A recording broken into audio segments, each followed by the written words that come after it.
on stage and ripped it up during the song as a statement against child mistreatment. Hey everybody, welcome to Britpop Shack, your BP1 and BP2. We are here with every performer that's been banned from Saturday Night Live from Watch Mojo. Yeah, funny this. Thanks to Thomas. Thank you, Thomas. Thomas R, who bought us a coffee for Middle-Aged Dad Band.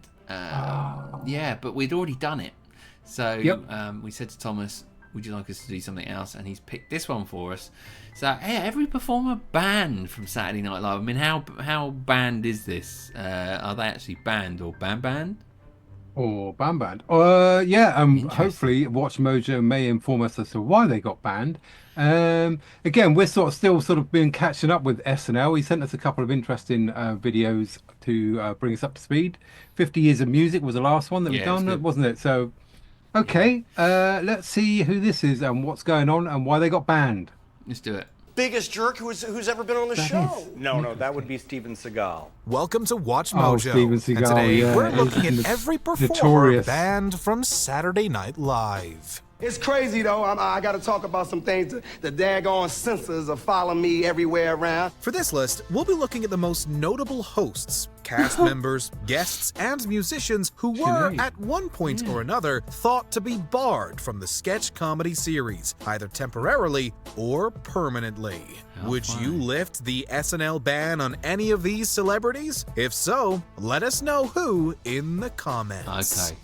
The Replacements. Wasn't it? In 1986, this alternative rock band was tasked with filling a last-minute slot as the musical guest on Saturday Night Live, replacing the R&B pop group The Pointer Sisters. So, in this scenario, the Replacements were literally the Replacements.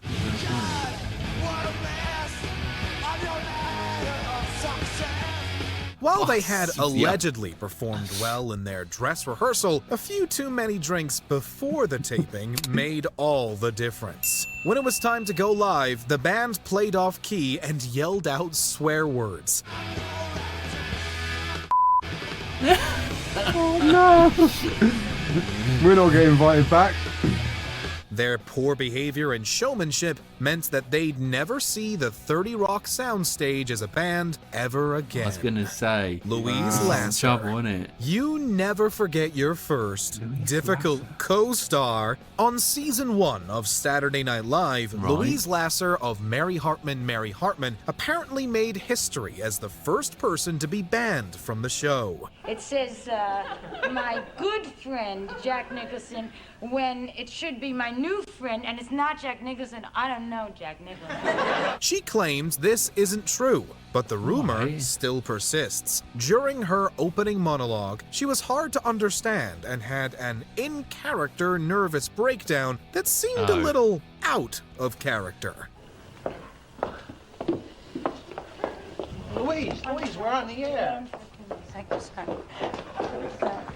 As the story goes, it was hard to convince her to participate in many of the sketches that were written for her. We may never know exactly what went down behind the scenes, but that was the last we saw of Lasser on SNL. Thank you, everybody. Really, thank you. System of a Down.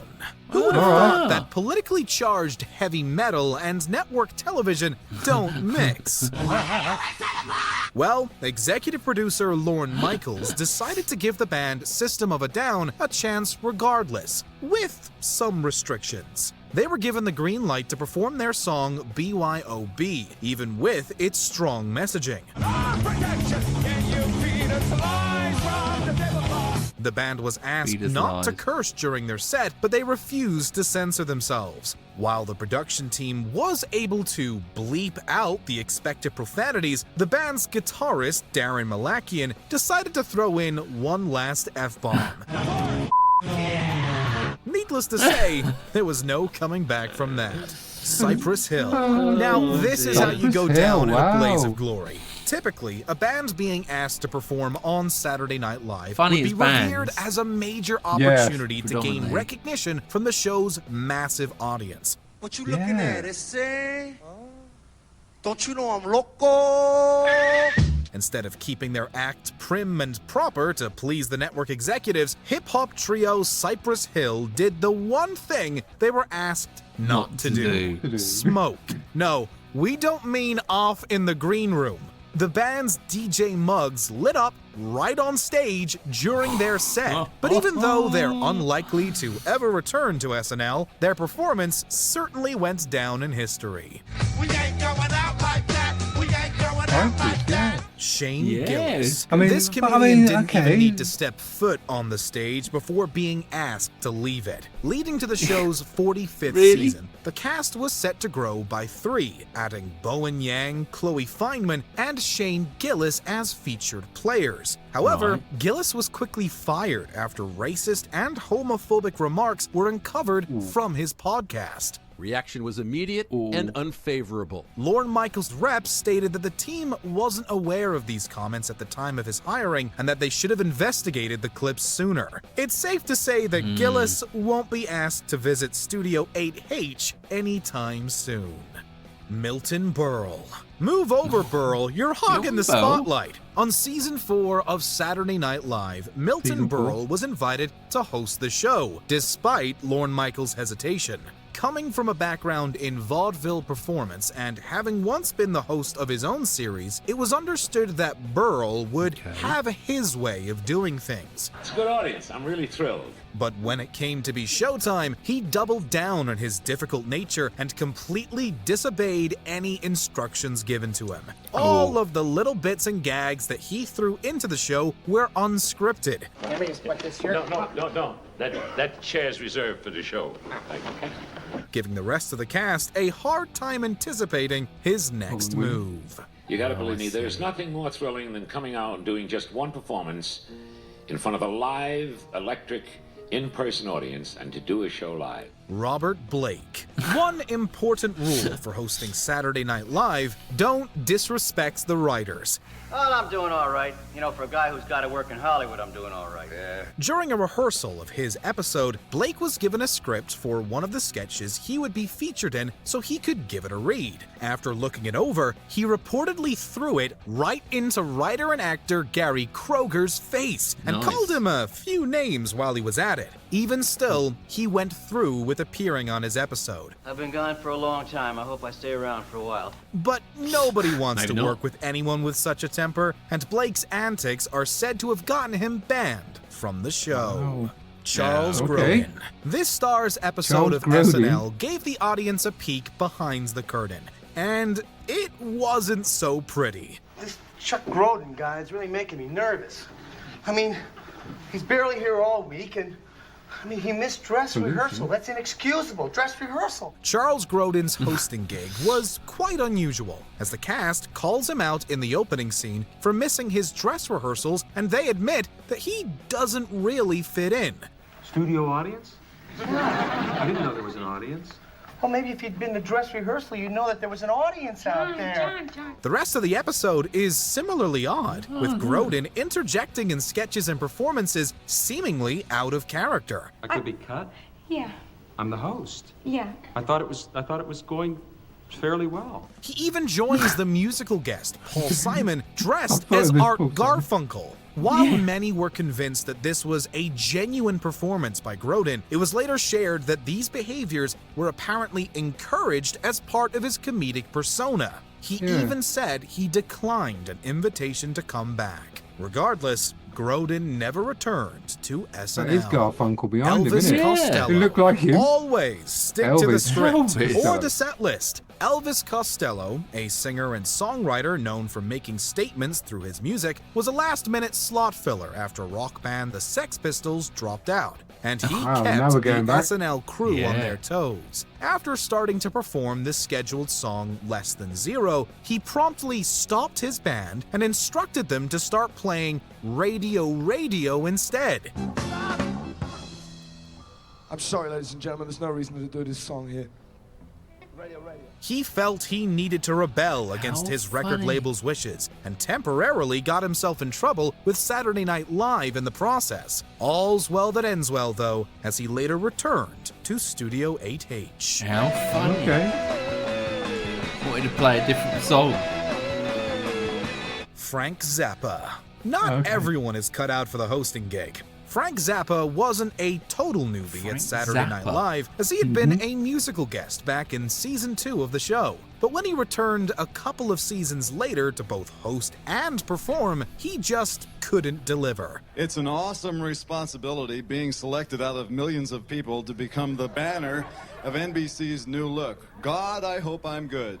Nope, no edgy rebellion to make a statement. He reportedly simply didn't have the energy and attitude for the job. This is a collection, an unauthorized collection of my latest sound patterns. I, DebbierR, approve. Zappa also apparently wasn't keen on making connections with the cast or crew while he was on set, which made for an awkward show altogether. Love your nails. You must be a Libra. It's been said that he was subsequently blacklisted from appearing on the show as a result.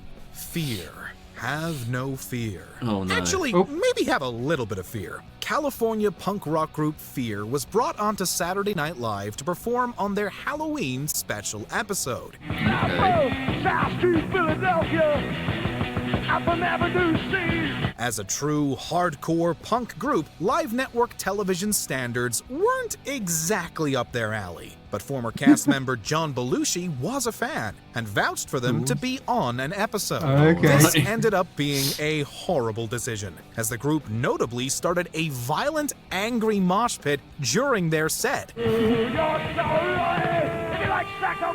Their antics reportedly ended up costing SNL tens and possibly even hundreds of thousands of dollars in damages all across the studio. With that kind of price tag, it's easy to see why they weren't invited back. Adrien Brody. Always leave the impressions to the professionals. More importantly, he looks like one of our guys. Alistair McGowan, do you remember him? McGowan, yeah. He looks just like him, doesn't he? Yeah, that's the face. And he was an impressionist, wasn't he? Impressionist, Alistair McGowan, yeah.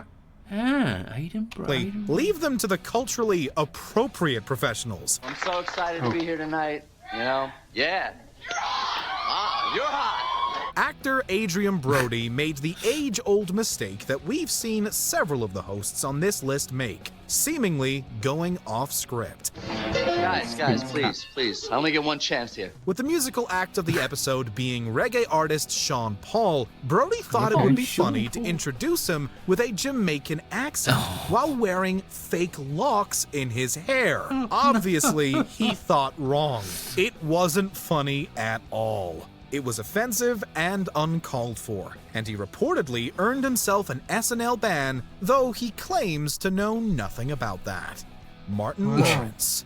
Let's keep it family-friendly. Yeah, it's not shocking that some comedians struggle to clean up their act to perform on live TV, but their failure to do so still causes lots of trouble. But damn it, now it's my chance. Ain't no stopping me now, I tell you. Actor and comic Martin Lawrence went way too far during his opening monologue, making extremely graphic jokes about women and their cleanliness. But I'm meeting a lot of women out there, and you got some beautiful women, but you got some out there that I gotta say something. Some of his statements were deemed so outrageous that they were later wiped from the episode altogether. If you're not clean in your proper areas, I can't, kiss all over the places I want to kiss. As you may have already guessed, these parts of Lawrence's speech are thought to have been improvised, and he got banned from NBC altogether for a time. Rage Against the Machine. That was NBC. Got banned from NBC, not just Saturday Night Live. NBC, I mean, he's obviously taken his sort of live act and thought it would be appropriate to do on Saturday Night Live. Yeah, maybe not.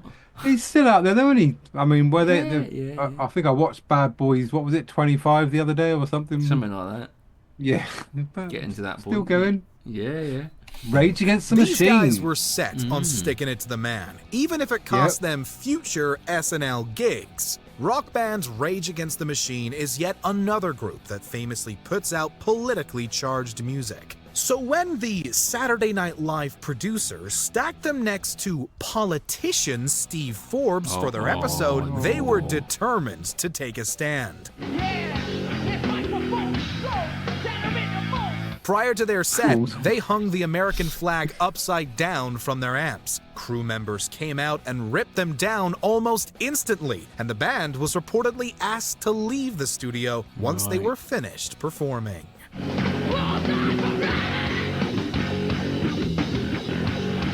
Steven Seagal. I mean, you always know you're on a rocky road with, edgy Well, this is bands, the aren't thing. you? You know what I mean, they're gonna Fear, do. Rage Against the Machine, all the ones that have been on there are quite edgy anyway. I mean, even Elvis Costello, he's always very vocal on his sort of opinions And it's over here. live. Yeah. So anything can Exactly. It's titled Exactly. The Worst Host Ever Steven by Lorne Seagal. Michaels, which tells you everything you need to know about his apparent ban. It's great to be here in New York, and it's great to be opening up Saturday Night Live. But how did he do it? The short answer is he wasn't funny. A drama and action film star, Seagal was a hot celebrity at the time he hosted in 1991. But that didn't change the fact that he had almost no comedic instincts whatsoever. Just a little something that I got overseas. I was part of the SKC unit when I was there. He also had very little chemistry with the cast members and was said to have been critical of their talents as well. A great host needs to be willing to contribute some kind of material to the show, or at least deliver on what's written for them.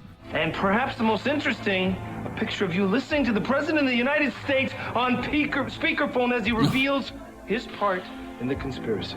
Kanye West. There Kanye. are very few performers There's a out there surprise. that Again. are more polarizing than rapper Kanye West. Having performed on Saturday Night Live 7 times as the musical guest, it looks as though he's a longtime friend of the show. But during a 2018 appearance, he decided to make an unprompted speech about his support for Donald Trump. I'm gonna lay down like God did on Sunday.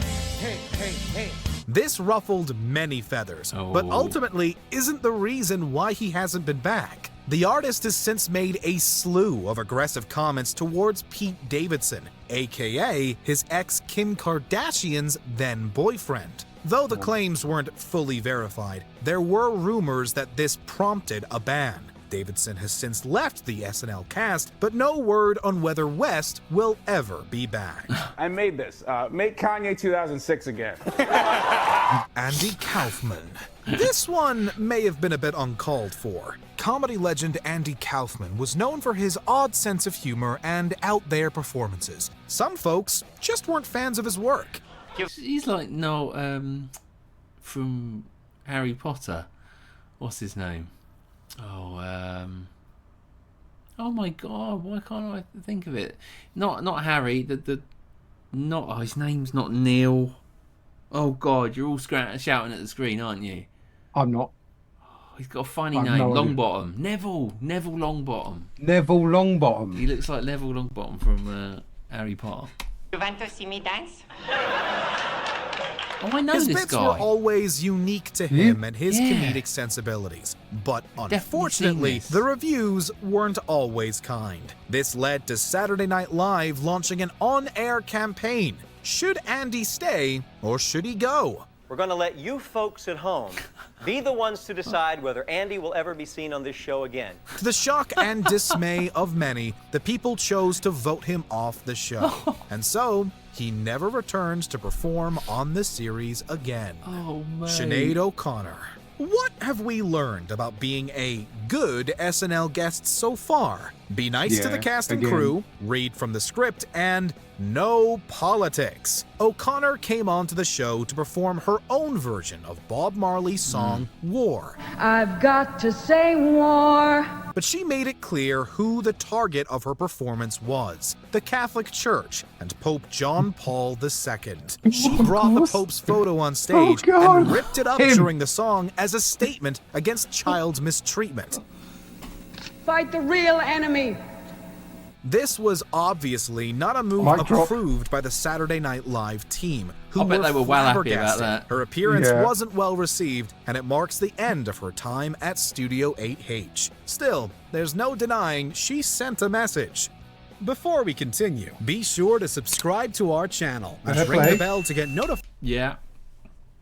Yeah, and subscribe to our channel and ring the bell too, because they put it up there for us, so we don't have to. Why not? I mean, obviously, go and subscribe to them as well if you're interested in their content. Indeed.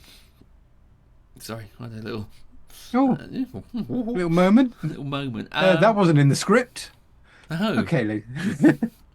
Gone off script. About our latest videos. You have the option to be notified for occasional videos or all of them. If you're on your phone, make sure you go into your settings and switch on notifications. Chevy Chase. As a cast member on Saturday Night Live, you have to behave pretty outrageously to be banned from returning. Chevy Chase, who was part of the series from its very first season, is notorious for being a difficult co-star. Although he could be charismatic in front of the cameras, behind the scenes he was an absolute menace. Good evening. I'm Chevy Chase, and you're not. As such, legend has it he's been barred from appearing on the show in a meaningful capacity. He has had a few guest stints in the years since though, and Lorne Michaels once denied the show was on the outs with him. Really great to be back here on Saturday Night Live. I haven't been here in, I don't know, days. Still, Chase has been known to harass his fellow cast members and colleagues, leaving very few to be sad about his apparent split from the show. Did you enjoy this video? Check out these other clips. Okay, interesting. Yeah. Like I say, I think any time that you've got a live show, people are going to take the opportunity to do and say things or act a little naughty. Fear, for example, Sinead O'Connor. Well, she was always had views on anything. So yeah, okay, but some interesting ones there. Very much so, yeah. All right, that's a good one. Cheers, Thomas. That was a good Thank you, Thomas. replacement video from your original. Yeah, I mean, I suppose, you don't think of it, do you? But yeah, obviously people don't get asked back, or they are banned. And, you look at how you behaved the first time. Why would we give you another shout? So, or they just flop. Like I say, people like Seagal and that. You think they're going to be able to pull it off, and they're just not funny, or no, just don't work. Just just doesn't happen. All right, there you go. Good one. Thanks for that. Thank you very much, Thomas. Another insightful video into Saturday Night Live in the US. Yeah. Enjoyed more like that, please. Yeah, we've enjoyed our little journey, nostalgia trip and journey through SNL for sure. And there's plenty more out there for us to look at. We will be back tomorrow for another reaction. Until then, goodbye from me. Goodbye from him, and take care. Bye. Bye.